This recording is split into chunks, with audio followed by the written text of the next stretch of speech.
Hi, so I've just finished this session with there's a lovely woman, she's named Wendy, and a dog's called Chewy, and a puppy. I think he's 16 weeks old.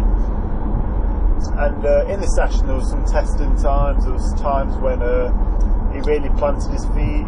He wasn't wanting to do what was kind of given the commands to do.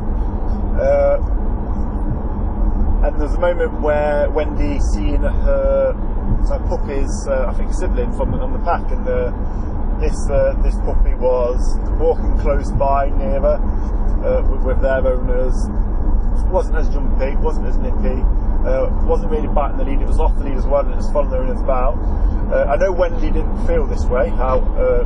She didn't feel like in comparison, but it made me remember a great sort of tip that I got told a while ago, and what I like to tell new clients, or especially people who've got puppies or a bad behaved dog, is not to compare your dog with other dogs. The reason being, there's a few reasons actually, and that's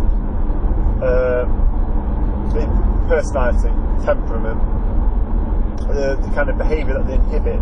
Every dog's not the same, just like humans, just like kids. Wouldn't treat kids all the same, wouldn't treat a human all the same. The same saying, the being goes with dogs. Now, you wouldn't treat a dog or a puppy, let's say, compare them exactly the same. A lot of contributing factors, again, personality. The personality can be boisterous, they could be timid, they could be anxious, there could be many things that contribute to that. Again, with hierarchy now, there's people that don't believe in hierarchy, pack hierarchy, but it exists. It's what happens with dogs. Dogs see each other on levels, I suppose, like how we do, but it's less egotistical. Dogs see each other on levels, and they'll be like, well, I'm more dominant, I can immediately smell that, I know that. So you've got lower the middle, or lower the pack, middle, higher the pack, and then you have all in between, lower middle, higher middle, ultra dominant. And then depending on what your puppy fits into, that's going to determine how they are, in general, how they are to train, how easy they are to train, or how hard, how much they listen to you, how much you're going to be able to expect on a recall. You can train most dogs to a good level of recall, but it's going to be that little harder. So you've got a dominant dog, a dog that's quite sure of himself, confident. They might have not as much threat to you, especially if you're not got that leadership in place. What's the reason for them to come back to you? Even as puppies, they might have that lack of respect towards you, a leave the person. Another dog is more important, and then they run away and they don't listen to you. Whereas if you have a timid dog, or maybe a middle of the pack dog, they're going to want to be around you, they're going to wait and respond to your word. It's going to be much more easier to rely on that dog to come back to you on a recall. And now this dog was very confident, this puppy should I say. It's going to be a very confident puppy, friendly in general, very excitable. I feel like it's a high middle of the pack dog, and it was biting on the lead in the correction.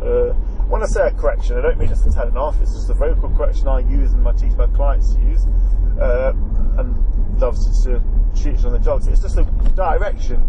Give them a direction of how you want that dog to behave.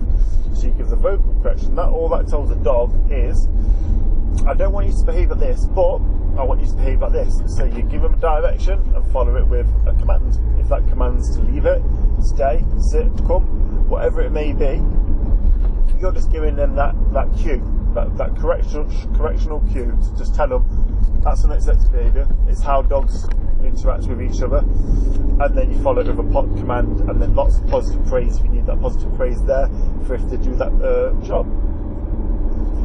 So that's a little bit of tangent, but what I want to say is, don't compare your dogs with other dogs. Every dog's different, and to see this dog that's walking to heel, listening perfectly. Also, if you've got another dog, you don't know how much training that person has put in to get that dog to that standard. So it's also comparing dogs on the breed and traits are going to be different, the personalities, but also you're seeing maybe 1, 2, 3, 4, 5 years worth of training in that dog. Obviously you're seeing it and you're not understanding that, but that's the results of what you're probably seeing. Because you're seeing that dog walking, then you're looking at your dog and comparing it, you're like, why isn't my dog like that? So in another sense, there's patience and consistency, and you need that consistency in place, and lots of consistency on your part as the owner to follow through with the training to get to that level and to get to that standard.